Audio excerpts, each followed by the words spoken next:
थेट पुढारीच्या महासमिटमध्ये जाऊया. देवेंद्र फडणवीस आलेत. आपण आपल्या पुढारीच्या संपूर्ण परिवारातर्फे हा सन्मान प्रदान करतोय. शाल त्याचबरोबर सगळ्यांचंच लक्ष वेधून घेतोय असा पुढारी न्यूजचा गोल्डन बूम सुद्धा आपण देवेंद्र फडणवीस यांना हा सन्मानाच्या रूपाने प्रदान करतोय. पुढारी समूहाचे मुख्य संपादक आणि chairman emeritus Padmashri doctor Pratapsingh Jadhav sir हे पुढारीचा गोल्डन बूम देऊन या ठिकाणी उपमुख्यमंत्री देवेंद्र फडणवीस यांचा सन्मान करतात. आणि त्यासोबतच वेद महाराष्ट्राचा हे कॉफी टेबल बुक देऊन उपमुख्यमंत्री देवेंद्र फडणवीस यांचा सन्मान.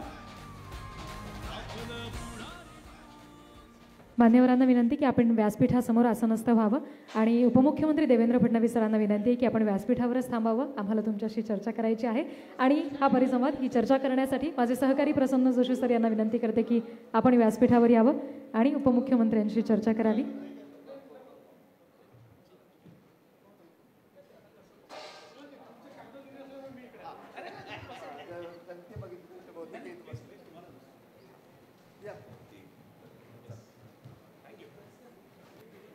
लगेचच पुढची सूत्र प्रसन्न सरांकडे.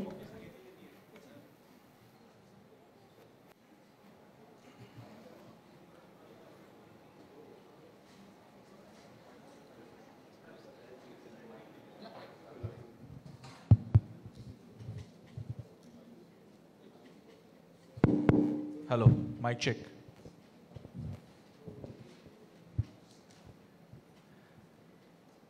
माननीय उपमुख्यमंत्री देवेंद्रजी फडणवीस आता पुढारी न्यूजच्या पहिल्या वर्षपूर्तीनिमित्तानं या आयोजित कॉन्क्लेव्हमध्ये सहभागी झालेले आहेत.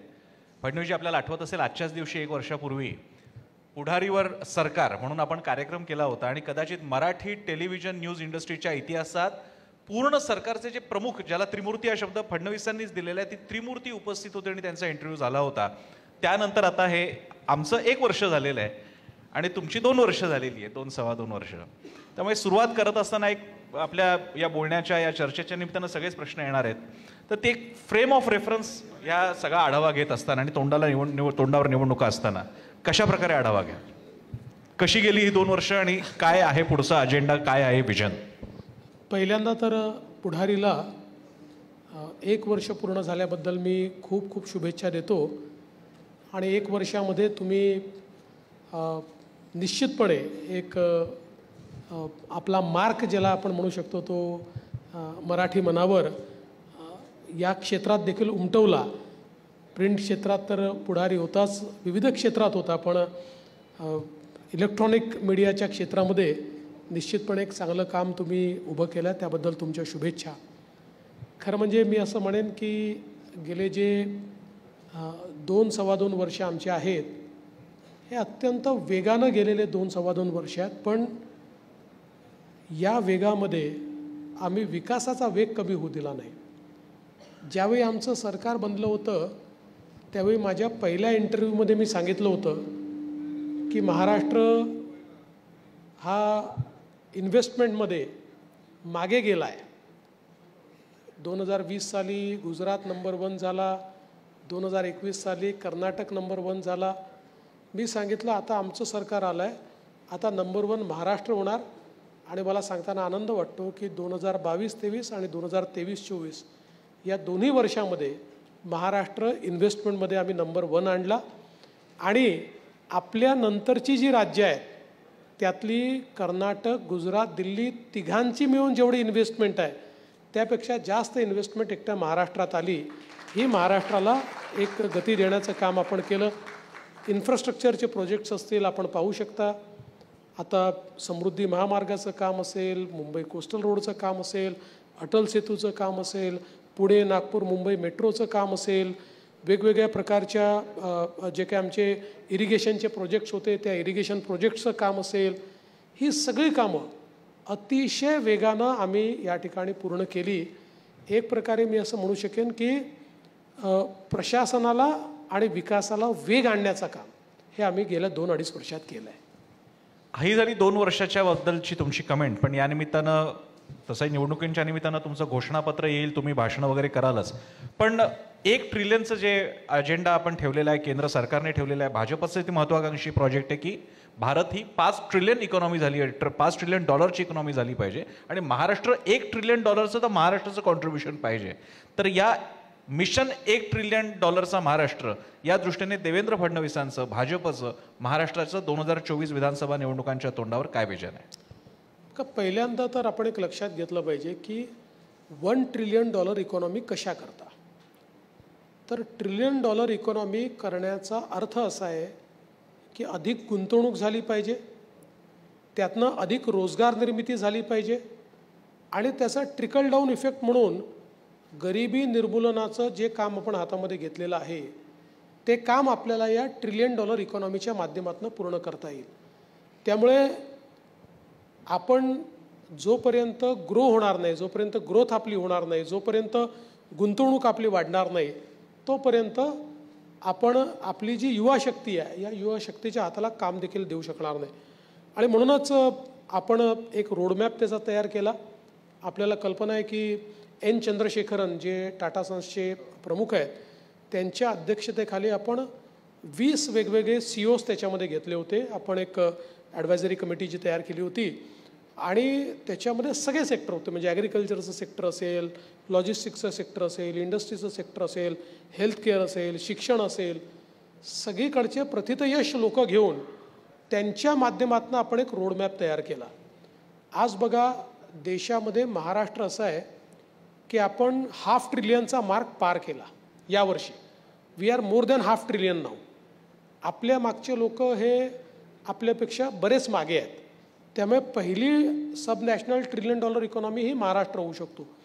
त्या दृष्टीने गुंतवणूक वाढवणं, गुंतवणुकीची एफिशियन्सी वाढवणं, या सगळ्या गोष्टींवर आपण मोठ्या प्रमाणात त्या ठिकाणी भर देतो आहे.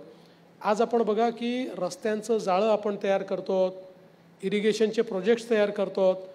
आपण वैनगंगा, नळगंगा यासारखा जो प्रोजेक्ट एक घेतला की या एका प्रोजेक्टमध्ये पोटेन्शियल आहे की 10 लाख एकर जमीन आणि ती कुठली तर संपूर्ण विदर्भातल्या दुष्काळी भागाची ओलिताखाली या एका प्रोजेक्टने येणार आहे.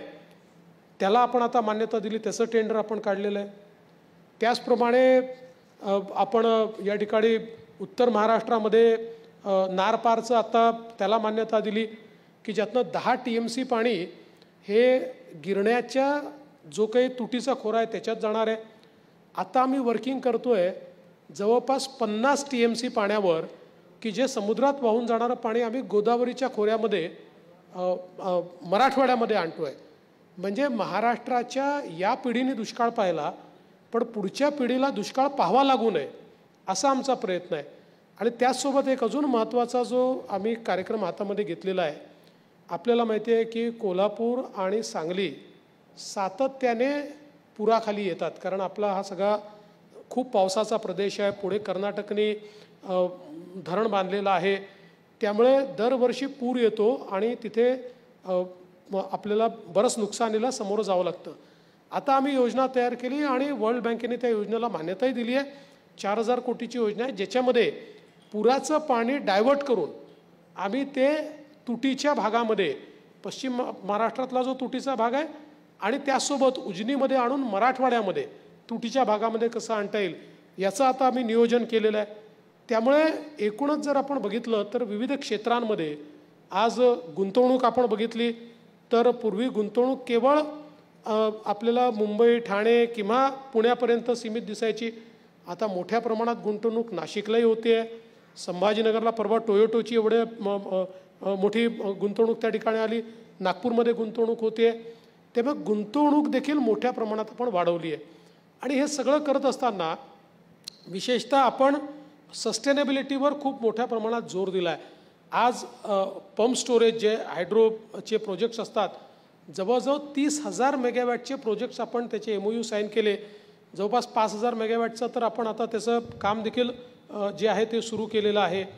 आज महाराष्ट्रामध्ये आपण शेतकऱ्यांना 16,000 मेगावॅट वीज देतो आणि आपल्याला कल्पना आहे की आपल्याला ती वीज जवळपास ₹8 पडते आणि शेतकऱ्यांकडनं आपण ₹1, ₹1.25 घेतो. आता तो तेही माफ केलं आपण नवीन बजेटमध्ये. त्यामुळे एक मोठं क्रॉस सबसिडायझेशन आपल्याला करावं लागतं, बजेटमधनं ते द्यावं लागतं, आपल्याला इंडस्ट्रीवर त्याची क्रॉस सबसिडी टाकावी लागते. त्याचं सोलरायझेशन आपण सुरू केलं आणि मला सांगताना आनंद वाटतो की गती बघा, 1.5 वर्षामध्ये 12,000 मेगावॅटचे कामं आम्ही सुरू केले आहेत आणि देशातलं हे पहिलं डिस्ट्रीब्युटेड सोलर सिस्टीमचं एक काम आहे की ज्याच्यामध्ये आपण फिडरला सोलर करतो आहे आणि अजून 4,000 मेगावॅटचं पुढच्या 1-1.5 महिन्यात सुरू होईल. म्हणजे पुढच्या 2 वर्षामध्ये संपूर्ण 16,000 मेगावॅट वीज ही सोलरमधनं येईल. आमच्या शेतकऱ्याला आज अर्धे दिवस रात्री वीज मिळते, अर्धे दिवस दिवसा वीज मिळते, त्याला 12 महिने दिवसा वीज मिळेल आणि त्याचा मुख्य फायदा असा आहे, एन्व्हायरमेंटल फायदा तर आहेच, पण आज 8 रुपयाची जी वीज विकत घ्यावी लागते ती आम्हाला 2 रुपये 80 पैसे ते 3 रुपये 8 पैशांनी मिळेल. म्हणजे जवळजवळ आम्ही क्रॉस सबसिडीचे 10,000 कोटी आणि वीज खरेदीचे 10,000 कोटी, 20,000 कोटी रुपये याच्यामध्ये वाचवू. त्यामुळे अशा प्रकारचे हे जे काही सगळे गुंतवणुकीचे प्रकार आपण सुरू केले आहेत, यातनं $1 ट्रिलियन इकॉनॉमीकडे आपली जी वाटचाल आहे ही अत्यंत वेगाने चाललेली आहे.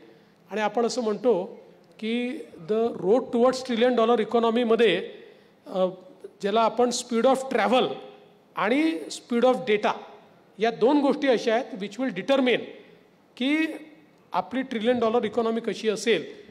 आणि स्पीड ऑफ ट्रॅव्हल करता रस्त्यांचं जाळं आहे आणि स्पीड ऑफ डेटा करता आज आपल्याला माहिती आहे आपण फिनटेक हब तयार करतो आहोत. आज देशाच्या डेटा सेंटर कॅपॅसिटीची 60% डेटा सेंटर कॅपॅसिटी आपण महाराष्ट्रात उभी केली आहे. पुढचं जे काही डेटा सेंटर रिव्होल्युशन आहे हे महाराष्ट्र त्या ठिकाणी ते स्टिअर करणार आहे. आणि म्हणून या सगळ्या गोष्टी ज्या आपण करतो आहेत, it is leading towards $1 trillion economy. मला असं वाटतं की निश्चितपणे महाराष्ट्र $1 ट्रिलियन इकॉनॉमी तसंही 2032-33 मध्ये होईलच, पण आपल्याला तो 3 ते 4 वर्ष आधी करायचा आहे. जेव्हा देश $5 ट्रिलियन इकॉनॉमी होईल त्यावेळी महाराष्ट्र हा पहिली सबनॅशनल इकॉनॉमी झाला पाहिजे की जी $1 ट्रिलियन आहे. हा आपला प्रयत्न आहे. मला इथून पुढे जो सध्या महत्त्वाकांक्षी प्रकल्प आहे महाराष्ट्र शासनाचा लाडकी बहीण, तिथे मला जायचंच आहे. पण त्यापूर्वी एक पर्सनल प्रश्न. लोकमान्य टिळक म्हणाले होते की सार्वजनिक जीवनात जगताना वावरताना तुम्ही डोक्यावर बर्फ ठेवायचं असतं आणि जेव्यावर खडीसाखर ठेवायची असते. तर मला फडणवीसजी आपल्याला विचारायचं आहे की तुमच्या ताफ्यामध्ये अख्खा ट्रक ठेवलेला असतो का बर्फाचा आणि खडीसाखरेचा? कसं जमतं की इतकी मला हे टेन्शन्स आणि सगळं काय चाललंय ते आम्ही सगळे बघतोय, तरी सुद्धा तुमचं एक ठेवणीतलं हास्य, टोमणे म्हणजे हलकंसं फक्त स्पर्श करायचा आणि मुद्दा सोडून द्यायचा. म्हणजे खडीसाखरेचा वेगळा ट्रक आणि बर्फाचा वेगळा ट्रक ठेवता आपण? मी राजकारणात जेव्हा आलो तेव्हा एकच गोष्ट शिकलो की in politics patience is a virtue. तुम्हाला पेशन्स असला पाहिजे, शिवाय ऐकण्याची सवय असली पाहिजे, तुम्हाला विष पचवता आलं पाहिजे. आता तर तुम्ही गेले 2 वर्ष बघताच आहे मी किती विष पचवतो, त्यामुळे विष पचवण्याची देखील सवय मला आहे. हे सगळं करून मला असं वाटतं की शेवटी आपलं ध्येय काय आहे. राजकारणामध्ये पदं भोगण्याकरता आलेलो नाही, संपत्ती तयार करण्याकरता आलो नाही. इतकी 25 वर्ष महाराष्ट्राच्या विधानसभेत आहे, कुठलीही शाळा उघडली नाही, कॉलेज उघडलं नाही, साखर कारखाना उघडला नाही, सूतगिरणी उघडली नाही, कुठलंही स्वतःकरता वैयक्तिक एम्पायर तयार केलं नाही. केवळ आणि केवळ जी काही जनतेची सेवा करता येईल ती करण्याकरता इथे आहे. तेव्हा माझे स्टेक्स काहीच नाही आहेत. म्हणजे अनेक लोकांना राजकारण याकरता टिकवायचं असतं की राजकारणामुळे त्यांचा धंदा टिकतो. माझा धंदाच नाही आहे. त्यामुळे मला ज्या दिवशी लोक घरी पाठवतील त्या दिवशी शांतपणे घरी जाईल. आणि म्हणून मला असं वाटतं की हां, मी मनुष्य आहे, राग मला कधी कधी येतो, पण तरी देखील मी हे निश्चितपणे सांगतो की विष पचवण्याची खूप मोठी क्षमता माझ्याकडे आहे आणि त्यामुळे ते मी विष पचवत असतो आणि पुढे जात असतो. पण मग आता ज्या एम्पायर्सचा आपण उल्लेख केला त्याचे जे एम्पेरर्स आहेत ते मात्र सगळे कसे काय सोबत असतात? नाही, ते त्यांनी चूक केलं असं मी म्हणत नाही. म्हणजे एखाद्याने एम्पायर उभं करण्याची चूक थोडी आहे. कुठल्याही समाजामध्ये ऑन्टरप्रेनरशिपला जर तुम्ही चूक म्हणायला लागलात तर समाज कधी पुढे जाणार नाही. त्यांची राजकारणाची एक दिशा आहे, मी माझी राजकारणाची दिशा ठरवली की ज्या दिशेमध्ये मला केवळ समाजाची सेवा करायची आहे आणि त्याच्यामध्ये माझा फोकस हा गव्हर्नन्स असला पाहिजे. मी गव्हर्नन्स करता या ठिकाणी आलो आहे, सो गव्हर्नन्स माझा फोकस असला पाहिजे. त्यामुळे मी माझी दिशा ठरवली आहे जे लोक उत्तम साखर कारखाने चालवतात चांगली गोष्ट आहे, त्यांनी चालवावं, त्यातनी राज्याचा नफाच आहे. फक्त माझा आक्षेप एकाच गोष्टी करताय की तुम्ही राजकारणाचा उपयोग फक्त स्वतःचं एम्पायर वाढवण्याकरता जेव्हा करता त्यावेळेस थोडा माझा त्याला आक्षेप आहेच. लाडकी बहीणकडे येऊया. लाडकी बहीण म्हणजे डायरेक्ट बेनिफिट ट्रान्सफरची जी जगामध्ये अनेक ठिकाणी केलं जातं, तिकडे तर जगामध्ये असाही प्रवाद आहे की लोकांना सरसकट तुम्ही काही प्रमाणात पैसे दिले गेले पाहिजेत, बेरोजगारांना दिले पाहिजेत. त्याचं एक रूपांतर इथे आपल्याला लाडकी बहिणीच्या निमित्तानं बघायला मिळतं. आपण मगाशी जे विजन सांगितलं आणि महाराष्ट्राची जी $1 ट्रिलियन इकॉनॉमीच्या दृष्टीनेची वाटचाल सांगितली, काय काय होते ते सांगितलं. जर का महाराष्ट्र विकासाच्या या टप्प्यावर असेल तर आपल्याला डायरेक्ट बेनिफिट ट्रान्सफरचा अवलंब करावा लागणं हे एक प्रकारे आपल्याला अजून सगळ्यांची उन्नती, शासकीय पैशाच्या शिवाय होणारी उन्नती गाठू शकलो नाही, याचं एक प्रकारे ते कबुली येते. नाही, कबुलीचा प्रश्नच नाही आहे. आपण विकसित अर्थव्यवस्था नाही आहोत, आपण विकसनशील अर्थव्यवस्था आहोत. आत्ता कुठे 25 कोटी लोक गरिबी रेषेच्या वर आले आहेत. ते काही श्रीमंत नाही झालेले, ते गरिबी रेषेच्या वर आलेले आहेत. त्यामुळे आत्ता खूप मोठा आपला समाज असा आहे की जो निम्न मध्यमवर्गीय आणि गरीब आहे. आणि आपण हा जो काही सगळा विकास म्हणतो आहे, हा विकास कशा करता, तर शेवटी आपल्याला समजा समाजामध्ये लोकांना अशा प्रकारची मदतही करायची असेल तर तुमच्या तिजोरीत पैसे आले तर मदत कराल. तुम्ही नुसते वाटू शकत नाही. कोणाकडे पैशाचं झाड देखील नाही आणि कोणाकडे सोन्याचा हंडा देखील नाही. त्यामुळे तुम्हाला दोन्ही गोष्टी कराव्या लागतील. तुम्हाला पैसा जमाही करावा लागेल आणि पैसा वाटावाही लागेल. आता ही गोष्ट देखील खरी आहे की समाजामध्ये एक मोठा वर्ग असा आहे की ज्या वर्गाला अजून पूर्ण बेनिफिट मिळालेले नाहीत. ते बेनिफिट जेव्हा मिळतील तेव्हा आपण विकसित राष्ट्र होऊ. आणि आपण जर बघितलं असेल तर अनेक वेळा विकसित राष्ट्रांना देखील हे करण्याची गरज पडते. जसं कोविडच्या काळामध्ये अमेरिकेसारख्या राष्ट्रांनी देखील त्यांच्या जे काही त्यांची लोकसंख्या आहे किंवा त्यांची जे काही सिटिझन्स आहेत यांना अशा प्रकारची मदत वर्षभर केली. त्यामुळे मला असं वाटतं की आत्ता आपण हे फुशारक्या मारण्याची गरजच नाही आहे की बाबा काहीतरी खूप विकसित आम्ही झालेलो आहोत त्यामुळे आमच्याकडे गरिबी आहेच. आणि ते मान्य करूनच जर आपण पुढे गेलो तरच आपण त्या गरिबीवर काही ना काही मात करू शकतो. मग हे मान्य केल्यानंतर असं म्हणायचं का की भाजप ज्याचा रेवडीला विरोध होता त्याचा रेवडी ते लाडकी असा हा प्रवास झाला, हा एक प्रकारे कबुली आहे की आम्ही आता वास्तव ॲक्सेप्ट केलेलं आहे? मला असं वाटत नाही. शेवटी त्या वेळची जी परिस्थिती असते त्या परिस्थितीप्रमाणे तुम्हाला निर्णय करावे लागतात. आणि बेसिकली आपण जर बघितलं असेल तर आपली अर्थव्यवस्था जी मोठ्या प्रमाणात एक प्रकारे बूम ज्याला आपण म्हणतो त्या बाजूला चालली होती, त्यात एक मोठा ठहराव ज्याला असं म्हणतो आपण हिंदीमध्ये, तो या कोविडच्या काळात आलेला आहे. त्यामुळे मॅक्रो लेवलवर जरी अर्थव्यवस्था आपल्याला अतिशय चांगली दिसत असली तरी निश्चितपणे मायक्रो लेवलवर काही ना काही कोविडचा परिणाम हा लोकांवर झाला. आणि म्हणूनच आपल्याला कल्पना असेल की कोविडनंतर देशाच्या प्रधानमंत्र्यांनी देखील मोठ्या प्रमाणात गरीब कल्याणाच्या योजना आणल्या की ज्या योजनातनं आपल्याला एक सस्टेनेबिलिटी त्यांच्यापर्यंत नेता येईल. आणि मला असं वाटतं की त्याच प्रयत्नांमध्ये एक आमचा प्रयत्न आणि याच्यातला दुसरा महत्त्वाचा प्रयत्न काय आहे, आपण बघा की प्रधानमंत्री महोदय नेहमी असं म्हणतात की आपल्याला जर विकसित भारत घडवायचा असेल तर महिलांना आपल्याला अर्थव्यवस्थेच्या केंद्रस्थानी आणावं लागेल. आणि म्हणून प्रधानमंत्री महोदयांनी देखील महिला केंद्रित योजना खूप मोठ्या प्रमाणात केल्या. आता महाराष्ट्रामध्ये आम्ही तोच प्रयत्न करतो आहोत.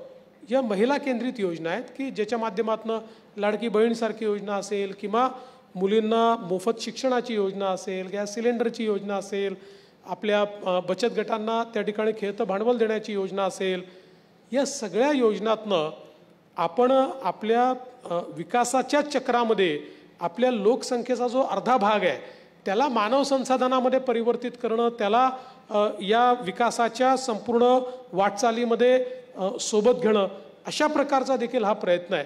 त्यामुळे मला असं वाटतं की निश्चितपणे एखाद्या अर्थव्यवस्थेकरता याचा ताण देखील येत असतो, पण तो कधी कधी सहन करावाही लागतो.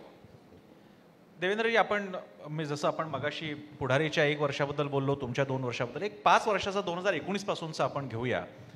तेव्हाचं एक वातावरण, अनेक गोष्टी होत होत्या आणि त्याच्यानंतर आपण आज आहोत. महाराष्ट्र अस्वस्थ वाटतोय, अनेक घटना घडतोय, त्या घटना एका दुसऱ्या रेफरन्स नंतर पुन्हा येणारच आहे.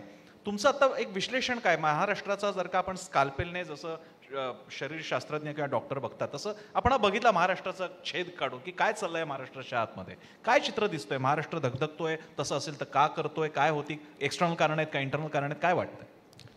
बघा, 2 गोष्टी मी सांगेन.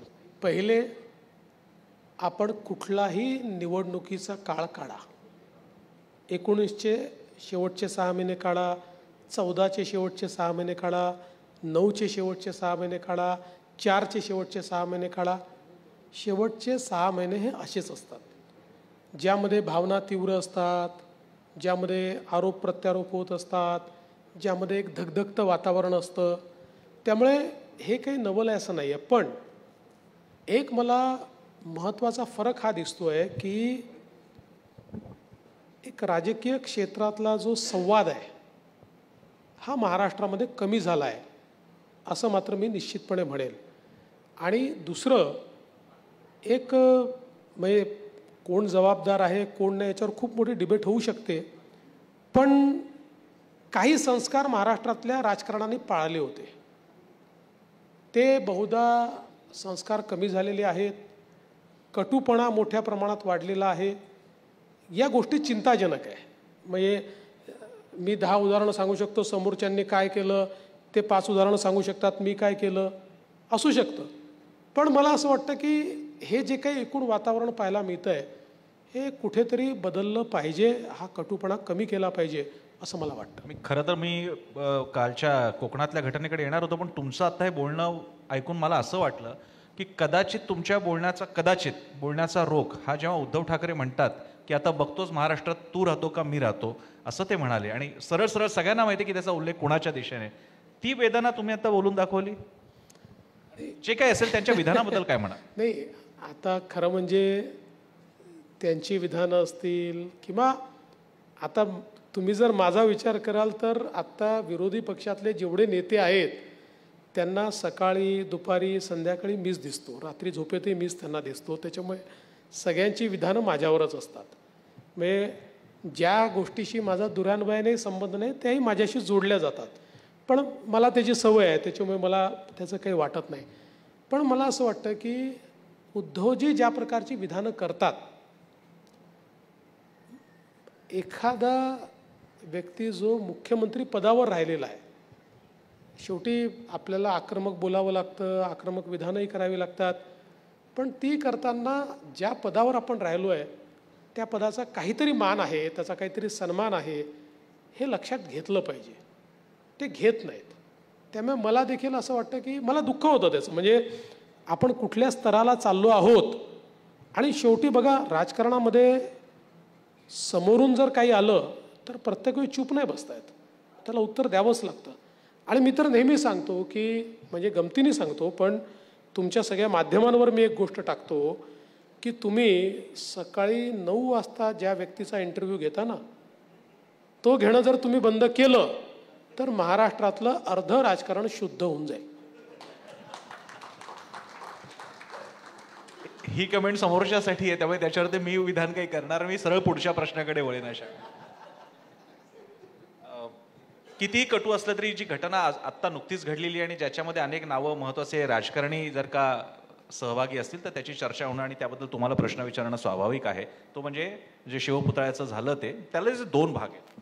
एक म्हणजे त्या घटनेनंतर राज्य शासनाच्या प्रमुख नेत्यांकडनं विधानं, साधारण त्याचा अन्वयार्थ असा होता की हा नेहमीचा पुतळा होता, त्यांचा प्रकल्प होता, त्यांच्याकडे उभारण्यात आला, त्याच्यामध्ये तुमची इच्छा फक्त एवढीच असेल की फॅक्ट सांगणे, पण त्याचा अर्थ असा झाला की राज्य शासन जबाबदारी ढकलते. बातम्या अशा आल्या की केंद्राकडून सुद्धा कदाचित तुम्हाला म्हणजे राज्य शासनाला सांगण्यात आलं की अशा प्रकारे जबाबदारी झटकू नका. हा एक भाग. त्यामुळे हे मिसकम्युनिकेशन टाळता आलं असतं का? आणि 2, जो काल राणेंच्या बाबतीतला सगळा विषय बघायला मिळाला, त्यांची विधानं बघायला मिळाली, त्याकडे पक्षाचे एक नेते म्हणून आणि राज्यकर्ते म्हणून सुद्धा तुम्ही कसं पाहता त्या राड्याकडे? पहिल्यांदा तर जी घटना त्या ठिकाणी घडली आणि ज्या प्रकारे तो पुतळा खाली आला, निश्चितपणे ही सगळी घटना लाजिरवाणीच आहे. म्हणजे या घटनेचं कोणी समर्थनही करू शकत नाही आणि त्याचं दुःख देखील सगळ्यांना आहेच. किंबहुना माननीय मुख्यमंत्र्यांनी माफी मागितली आहे, आम्ही देखील त्याची माफी मागितली आहे, सगळ्यांनीच माफी मागितली आहे. कारण महाराष्ट्रातला जो सामान्य माणूस आहे त्याच्या मनामध्ये छत्रपती शिवरायांची प्रतिमा ही ईश्वरासारखी आहे, देवासारखी आहे, तो देवासारखा मानतो. त्यामुळे एक प्रकारे ईश्वराच्या मूर्तीचं भंजन झाल्यावर जेवढं दुःख होतं तेवढंच दुःख हे सामान्य माणसाला झालेलं आहे आणि म्हणूनच आम्ही सगळ्यांनी महाराष्ट्राच्या जनतेची माफी देखील त्यात मागितलेली आहे. आपण जे म्हणालात ते खरं आहे की ज्यावेळी PWDने हे केलं, PWDने पैसे खाल्ले, PWDने असं ज्यावेळेस आरोप होतात त्यावेळेस वस्तुस्थिती ही त्या ठिकाणी ठेवावी लागते. त्यामुळे तेवढीच वस्तुस्थिती ठेवण्यात आली की बाबा रे, हा काही PWDने केलेला भाग नव्हता, हा नेव्हीने केलेला होता. पण त्याच्यासोबत आम्ही सांगितलं एकमेकावर टाकण्याचा विषय नाही आहे, फॅक्ट काय तेवढंच फक्त आपण, अर्थात काही नेव्हीचं इंटेन्शन चुकीचं असण्याची शक्यताच नाही आहे. त्यांनाही छत्रपती शिवाजी महाराजांचा पुतळा त्या ठिकाणी लावायचा, तर तेवढ्याच गांभीर्याने त्यांनी त्याचा जो काही निर्णय असेल, प्रयत्न असेल, केला असेल. पण त्या सगळ्या आकलनामध्ये कुठेतरी चूक झालेलीच आहे आणि म्हणून याच्यामध्ये ही चूक आपल्याला कशी सुधारता येईल, कोणी चूक केली, त्याच्यावर काय कारवाई करता येईल, आणि तिसरं पुन्हा एकदा तिथे महाराजांच्या प्रतिमेला साजेशा असा एक भव्य पुतळा कसा उभारता येईल, या तिन्ही गोष्टींवर आम्ही निश्चितपणे काम करतो आहोत. अर्थात अशा प्रकारची घटना झाल्यानंतर वेगवेगळ्या प्रकारे वेगवेगळे लोक बोलतात, त्याच्यामध्ये काही विधानं अशी देखील होऊन जातात की जी होऊ नये आणि त्याच्यावर मग नंतर राजकारण देखील तापतं. आता जसं आपण बघितलं असेल की आमच्याकडनं आम्ही काही विधानं केली, तसं विरोधी पक्षाने देखील याच्यावर निव्वळ राजकारण करण्याचा प्रयत्न केला. माझा सवाल एकच आहे की असा कोण शिवभक्त असू शकतो किंवा असा कोण ईश्वराचा भक्त असू शकतो की भंगलेली मूर्ती, त्याचे फोटो तुम्ही सातत्याने त्या ठिकाणी व्हायरल कराल आणि अशा प्रकारे आपल्या ईश्वराची भंगलेली मूर्ती ही भंगलेल्या अवस्थेत जगभरामध्ये टाकण्याचा सोस कोणाला आहे? म्हणजे काय चाललं आहे? म्हणजे हे इतकं राजकारण खालच्या स्तराला, निवडणुका असतील त्या येतात जातात, पण अशा प्रकारे प्रत्येक गोष्टीवर राजकारण करणं हे मला असं वाटतं योग्य नाही आहे. आणि काल जो प्रकार त्या ठिकाणी झाला तो प्रकारही योग्य नाही आहे. मी त्या प्रकाराचं समर्थन करत नाही.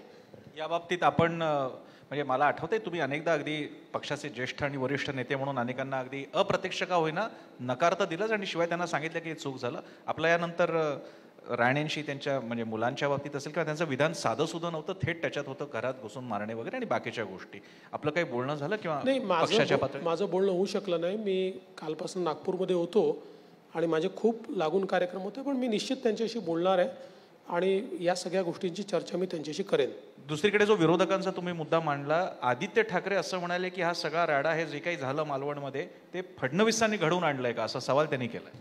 म्हणून तर मी म्हटलं की सकाळ, दुपार, संध्याकाळ, रात्र यांना एकच व्यक्ती दिसतो, त्याचं नाव देवेंद्र फडणवीस आहे.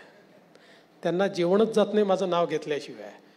आणि मला असं वाटतं की महाविकास आघाडीने हा निर्णयच केला आहे की कुठल्याही गोष्टीची जबाबदारी देवेंद्र फडणवीसवरच टाकायची.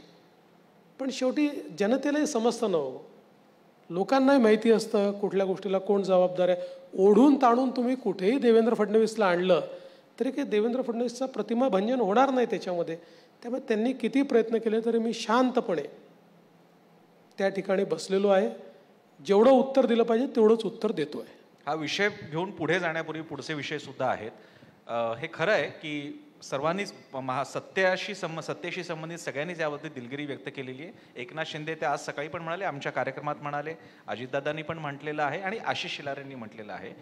पण या प्रसंगाचं गांभीर्य पाहता एका ठिकाणी मुख्यमंत्री आणि उपमुख्यमंत्री दिलगिरी किंवा माफी व्यक्त करत असताना भाजपच्या बाजूने बोलत असताना आपणही अशी काही भावना व्यक्त करू इच्छिता?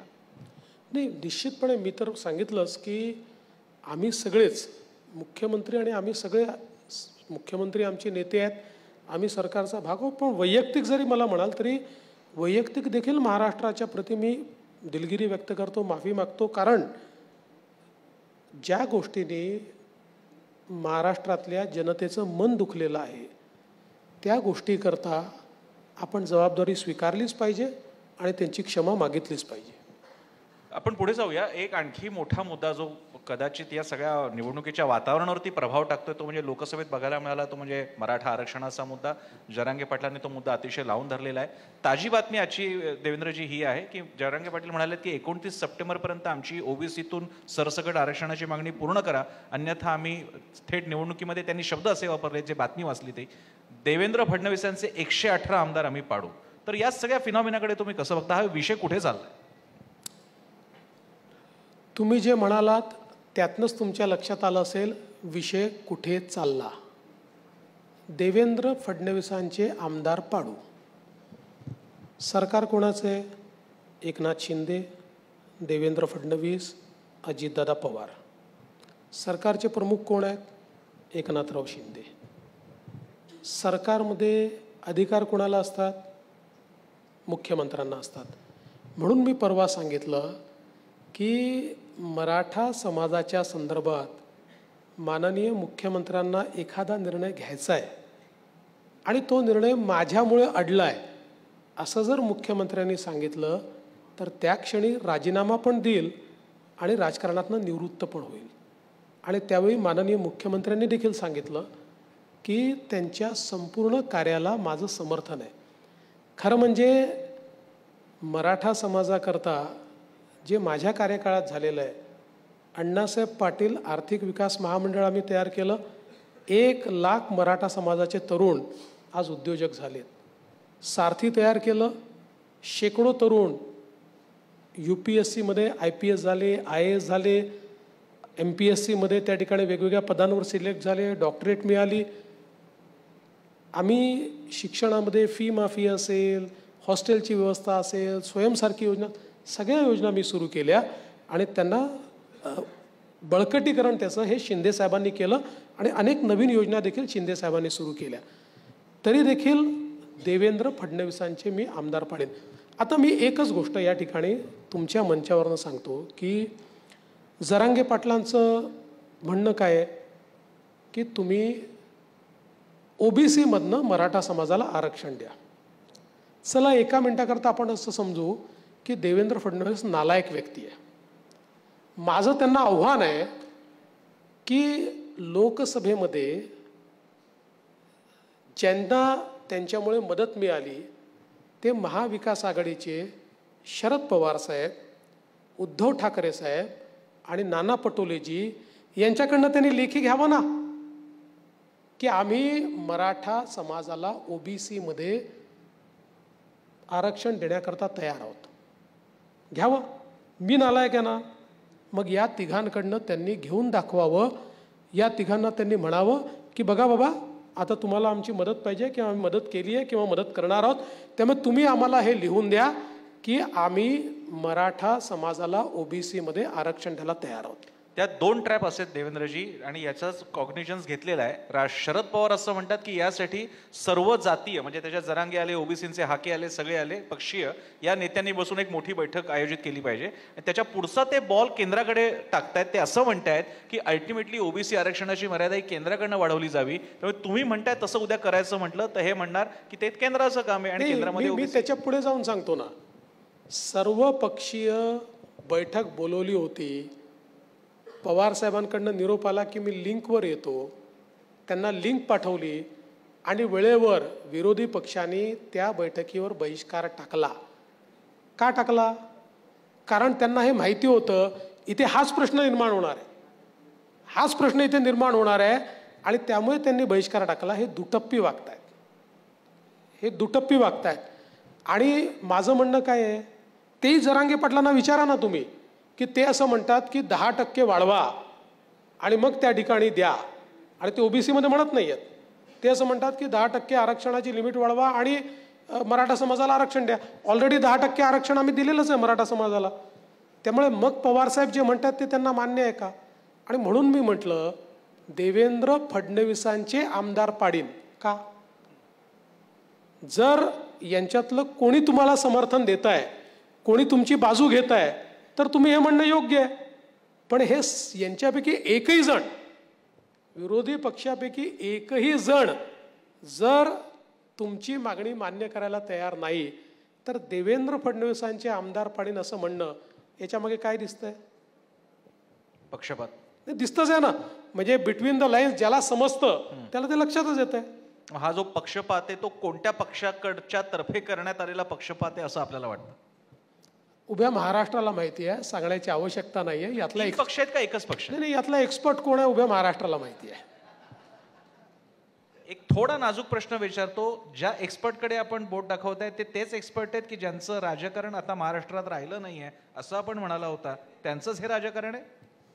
माझं म्हणणं काय आहे, समजदार को इशारा काफी होता है. तुम्ही समजदार असाल तर तुम्हाला इशारा मिळाला, नसाल तर नाही मिळाला. एक फक्त हा पुन्हा शेवटचा मुद्दा घेऊन मी शेवटच्या मूळ निवडणुकीच्या अनुषंगाच्या प्रश्नाकडे जातोय, कारण फडणवीसांना पुढे त्यांच्या काय अपॉइंटमेंट्स आहेत की आपण स्वतः वकील आहे, निष्णात वकील आहात आपण. अर्थसंकल्पाचं विश्लेषण नागपूरला आम्ही पाहिलेलं सुद्धा, वाचलेलं सुद्धा आहे. खरंच टेक्निकली ओबीसी अंतर्गत सरसकट 50% आत मराठा आरक्षण शक्य आहे का? बघा, दोन गोष्टी आहेत की पहिल्यांदा सामाजिक आर्थिक मागासलेपण हे आपल्याला सिद्ध करावं लागतं, आणि ते सिद्ध केल्यानंतर मग ते कुठल्या कॅटेगरीत द्यायचं हे आपल्याला ठरवायचं असतं. तसं आम्ही सामाजिक आर्थिक मागासलेपण सिद्ध केलं आणि 10% आरक्षण आम्ही दिलं, जे आरक्षण आजही टिकलेलं आहे. आज आता ज्यावेळेस आपण असं म्हणतो की कुठल्याही समाजाला ओबीसीत आणायचं, तर त्यावेळेस ओबीसी समाजामध्ये 350 जाती आहेत. त्या 350 जातींचं मत असं पडतं की बाबा आधीच आम्हाला कमी मिळत आहे, तुम्ही याच्यामध्ये कोण वाटेकरी आणू लागलात.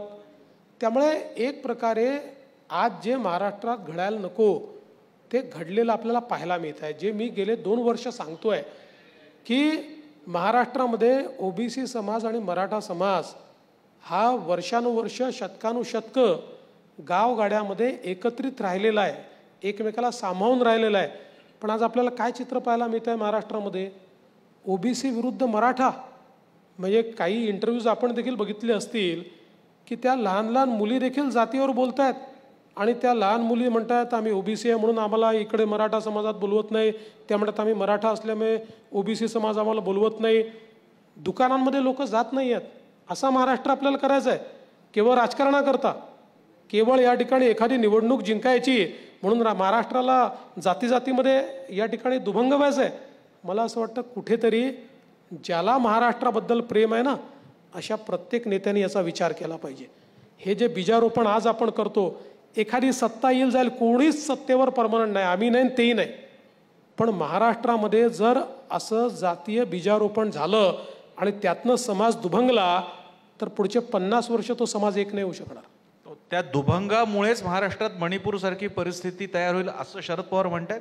म्हणून मला असं वाटतं की मणिपूर सारखी परिस्थिती तयार होईल, बांगलादेश सारखी परिस्थिती तयार होईल, अशा प्रकारची जी विधानं आता विरोधी पक्षाकडनं येत आहेत ना, त्यांचा भारतरत्न डॉक्टर बाबासाहेब आंबेडकरांच्या संविधानावर विश्वास उरलेला नाही. ते संविधान मानतच नाही. भारताच्या संविधानामध्ये इतकी ताकद आहे म्हणून भारत एकसंघ आहे. तिकडे पाकिस्तानमध्ये अनेक वेळा मार्शल लॉ लागला आणि इकडे अनेक वेळा बांगलादेशातही बंड झालं. ते भारतात झालं नाही, कारण आपल्याकडे एक संविधान आहे. पण अशा प्रकारे ज्यावेळेस आपण म्हणतो मणिपूरसारखं होईल आणि बांगलादेशसारखं होईल, त्यावेळी कुठेतरी त्या संविधानावर आपण अविश्वास दाखवतो आहोत. माझा पूर्ण विश्वास त्या संविधानावर आहे. त्यामुळे महाराष्ट्रात आणि भारतात असं काहीच होऊ शकणार नाही. निवडणुकीच्या शेवटच्या काही प्रश्नांकडे येऊयात. अगदीच निवडक आहेत, टेम्पलेट सारखीच आहे ती प्रश्न, पण एक त्यातला प्रश्न मी आवर्जून आपल्याला विचारेन. उद्धव ठाकरेंनी महाविकास आघाडीसमोर असं म्हटलेलं आहे की आपण मुख्यमंत्री पदाचा चेहरा ठरवावा, जेणेकरून आपण एकमेकांचे उमेदवार पाडणार नाहीत आणि सगळे एक दिलाने काम करतील, म्हणजे थोडक्यात बहुमत हा निकष ठरणार नाही. हा फॉर्म्युला पाहता, एक तर त्यांच्यावरती तुम्हाला कमेंट करायची असेल तर कराच, पण खरंच हा फॉर्म्युला महायुतीला पण लागू नाही ठरू शकत? असं आहे की महायुतीमध्ये काय फॉर्म्युला ठरवायचा ते आम्ही ठरवू, त्यांना काय ठरवायचं ते ठरवतील. आम्ही आता आमची चर्चा चाललेली आहे. आम्हाला एक गोष्ट तर पक्की आहे की आमचे मुख्यमंत्री आहेतच, ते पदावरच आहेत आणि ते सरकारचे प्रमुख आहेत. आणि ते पदावर असताना ते सरकारचे प्रमुख असताना त्यांच्या नेतृत्वात आम्ही या निवडणुकीला सामोरं जातो. त्याचसोबत आपापले पक्ष आम्ही देखील लीड करतो. निवडणूक लढत असताना आपण चेहरा प्रोजेक्ट करायचा, निवडणुकीनंतर चेहरा प्रोजेक्ट करायचा, निवडणुकीच्या आधी करायचा, या सगळ्या गोष्टीचा योग्य वेळी निर्णय आम्ही घेऊ. आणि भारतीय जनता पक्षामध्ये अशा प्रकारचे निर्णय घेण्याचा अधिकार हा केवळ आमच्या पार्लमेंटरी बोर्डला आहे. त्यामुळे आमचं पार्लमेंटरी बोर्ड हे आमच्या दोन्ही आमचे जे एलाईज आहेत त्यांच्याशी बोलून त्याचा निर्णय करेल. आता आपण बघा, म्हणजे अनेक वेळा देशामध्ये विविध विधानसभेच्या निवडणुका झाल्या. त्या निवडणुकांमध्ये भारतीय जनता पक्षाने कधीच चेहरा प्रोजेक्ट केला नाही, काही वेळा केला. त्यामुळे त्या वेळेच्या परिस्थितीनुसार त्याचा निर्णय होत असतो. पण इकडे थोडा गमतीदार प्रश्न आहे. इतर वेळी केंद्रामध्ये मोदी नाही तो और कोण, आमचे मोदी तुमचे कोण, असा जर का प्रश्न विचारत असेल तर आता मविया म्हणत असेल आता दाखवा, आम्ही आमचा एक चेहरा देतो, तुम्ही तुमचा चेहरा देता, हरकत काय? त्यांना देऊ द्या ना, देऊ तर द्या. अजून दिला कुठे आहे? शेवटी उद्धवजींना म्हणावं लागलं 4 भिंतीत तरी ठरवा. नाही ठरला ना, 4 भिंतीतही नाही ठरला. त्यांचा आला की आम्हाला विचारा, मग आम्ही सांगू. पण एकमेकांचे उमेदवार पाडले जाईल ही वृत्ती म्हणून सगळ्यांमध्ये कॉमन नाही का? ही भीती नाही महायुतीवाल्यांना? ही भीती नाही? मला असं वाटतं की असं नाही आहे. एकमेकाचे उमेदवार पाडणं हे चुकीचंच आहे आणि अशा प्रकारे जर केलं तर सत्ता येऊ शकत नाही. पण हे देखील खरं आहे की काही प्रमाणात हे अनेक वेळा होत नाही असं नाही आहे. कारण शेवटी आज राजकारण इतकं कॉम्पिटिटिव्ह आहे की कोणीच थांबायला तयार नाही आहे. आणि त्यामुळे ज्या ठिकाणी मग तुमची एखादी जागा युतीला जाते त्या ठिकाणी अनेक वेळा आपल्याला पाहायला मिळतं की तो जो तिथला तुमचा उमेदवार आहे एकतर दुसऱ्या पक्षात जाऊन लढतो, नाहीतर बंडखोरी करतो. पण मागच्याही वेळी आम्ही प्रयत्नपूर्वक बंडखोरी भाजपने तरी आम्ही मोठ्या प्रमाणात थांबवली. आम्ही आमच्या मित्रपक्षांच्या विरुद्ध बंडखोरी करू दिली नाही. तुलनेनं त्यावेळी उद्धवजींची जी शिवसेना होती त्याने आमच्या कॅन्डिडेटच्या विरुद्ध मोठ्या प्रमाणात बंडखोरी केली, काही ठिकाणी तर त्यांची चिन्हही देऊन टाकली. पण ठीक आहे, भारतीय जनता पक्षाचं मत हे आहे की आपल्या मित्रांना सोबत घेऊन आपण चाललं पाहिजे. तुम्ही आता कधी उमेदवार नाराज कसे होतात किंवा सोडून जातात त्याचा उल्लेख केला, त्यामुळे अगदी ताजा रेफरन्स मला आठवला. कोल्हापूरमध्ये समरजित सिंह घाटगे आता तुतारी हातात धरतायत. तिकडे हर्षवर्धन पाटील हळूच डोळे मिसकावतायत आणि म्हणतायत की देवेंद्र फडणवीस तर म्हणाले होते की माझ्या सकट इंदापूरचं पालकत्व स्वीकारलेलं आहे. या घडामोडी घडतायत, याचा अर्थ आता चेहरेबंदी वाढा तेवढा चेहरेबंदी नाही असा घ्यायचा?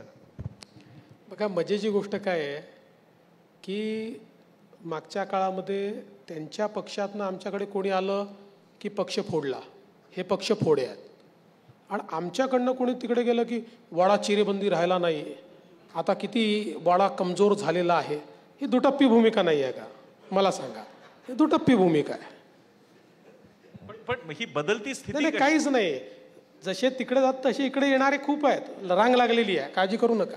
एक भाजपच्या कार्यकर्त्यांच्या मनातला प्रश्न विचारतो की 2019ला आमचे देवेंद्र फडणवीस जेव्हा निवडणुकीच्या समोर जात होते त्यावेळी मुख्यमंत्री होते, सगळं पॉझिटिव्ह वातावरण, चेहरा पूर्ण एस्टॅब्लिश झालेला, एक पूर्ण सेक्युलर जाती धर्माच्या पलीकडे गेलेला चेहरा. आता पहिल्या 2 वर्षात महाविकास आघाडी ते जे काही झालं ते, आणि त्यानंतर आपण सगळे आलो तरी त्याच्यात एकनाथ शिंदे आले. इथे एकनाथ शिंदेबद्दलचा राग नाही, त्यांचं म्हणणं आहे मग भाजपला मिळालं काय? आणि यापुढे सुद्धा आपल्याला जर का हीच 3 इंजिनची सरकार पुढे न्यायचं असेल तर त्याच्यात पुन्हा मुख्यमंत्रीपद आणि या गोष्टी होणार. त्याच्यात आपण अजितदादांना घेतलेले, ज्याबद्दल खरंच काही प्रमाणात नाराजी जी लोकसभेला काही प्रमाणात जाणवली. तर ह्या अपेक्षांचं आपण काय करणार? काय मिळालं 5 वर्षामध्ये, या 2 वर्षामध्ये? तुम्हाला एक सांगतो, 2.5 वर्ष महाविकास आघाडीच्या सरकारने आम्हाला ज्या प्रकारे वागवलं आणि आमच्या कार्यकर्त्यांना ज्या प्रकारे वागवलं, त्यामुळे आमचे कार्यकर्ते हा प्रश्न विचारत नाही की आपल्याला काय मिळालं. 105 आमदार असलेला पक्ष, त्यांच्यापेक्षा कमी जागा असलेल्या 2 पक्षांबद्दल त्यांनी आपल्याला कसं वागवलं याबद्दल आपण म्हणता?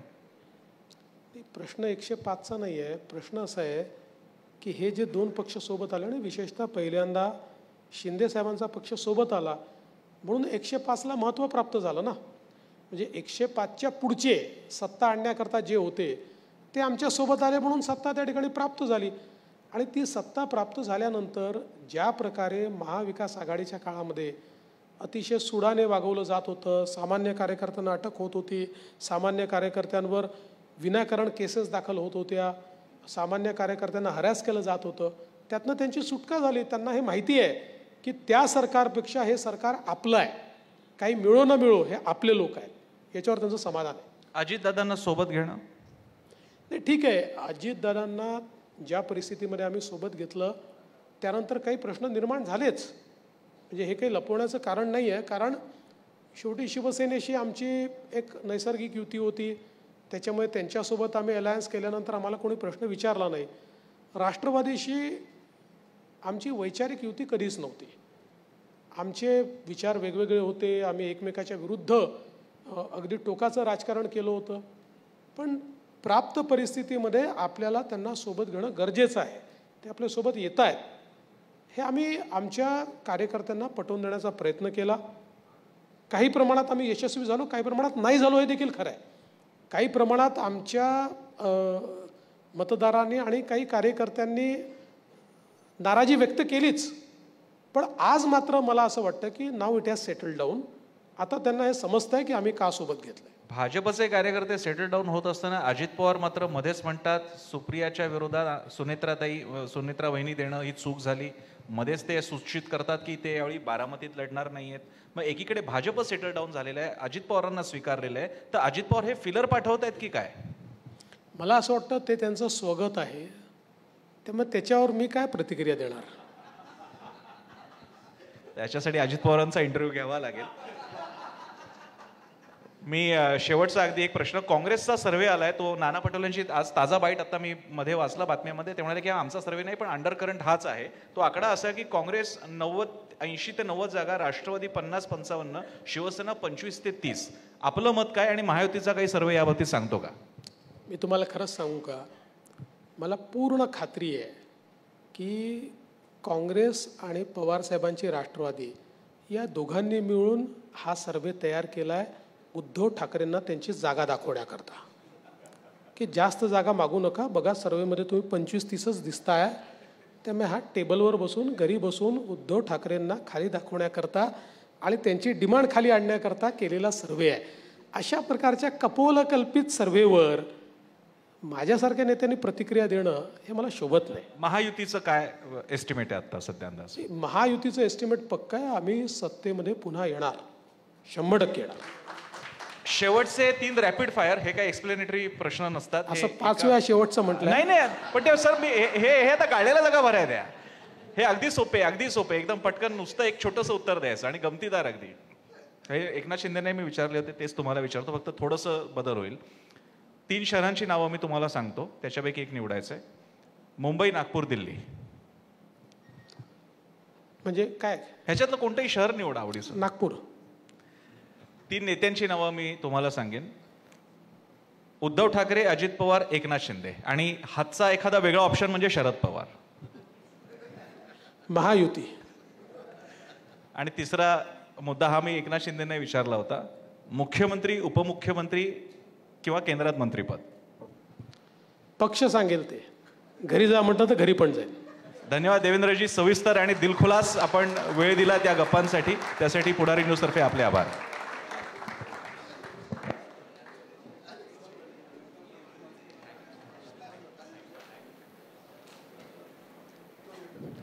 धन्यवाद प्रसन्नजी. उपमुख्यमंत्री देवेंद्र फडणवीस सरांना विनंती आहे की आपण व्यासपीठावरच थांबावं आणि विधानसभा अध्यक्ष राहुल नार्वेकर सरांना विनंती की आपण व्यासपीठावर यावं. त्याचबरोबर पुढारी समूहाचे मुख्य संपादक आणि चेअरमन एमिरेट्स माननीय पद्मश्री डॉक्टर प्रतापसिंह जाधव सर आणि माननीय डॉक्टर योगेश जाधव सर, जे पुढारी समूहाचे चेअरमन आणि समूह संपादक सुद्धा आहेत, त्यांनाही विनंती आपण व्यासपीठावर यावं आणि या मान्यवरांचा सन्मान करावा. विधानसभेचे अध्यक्ष राहुल नार्वेकर यांची ही विशेष उपस्थिती पुढारी न्यूज आयोजित महासमिट 2024च्या निमित्तानं, आणि त्यांचा सन्मान आपण या ठिकाणी करतोय. पुढारी समूहाचे मुख्य संपादक आणि chairman emeritus Padmashri doctor Pratapsingh Jadhav sir यांच्या हस्ते पुढारीचा गोल्डन बूम देऊन या ठिकाणी राहुल नार्वेकर यांचा सन्मान, आणि त्यासोबतच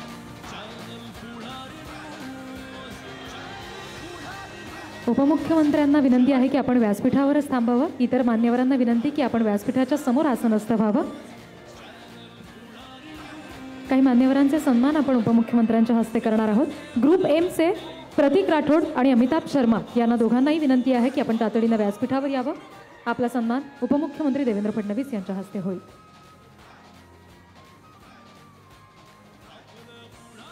पुढारी न्यूज आयोजित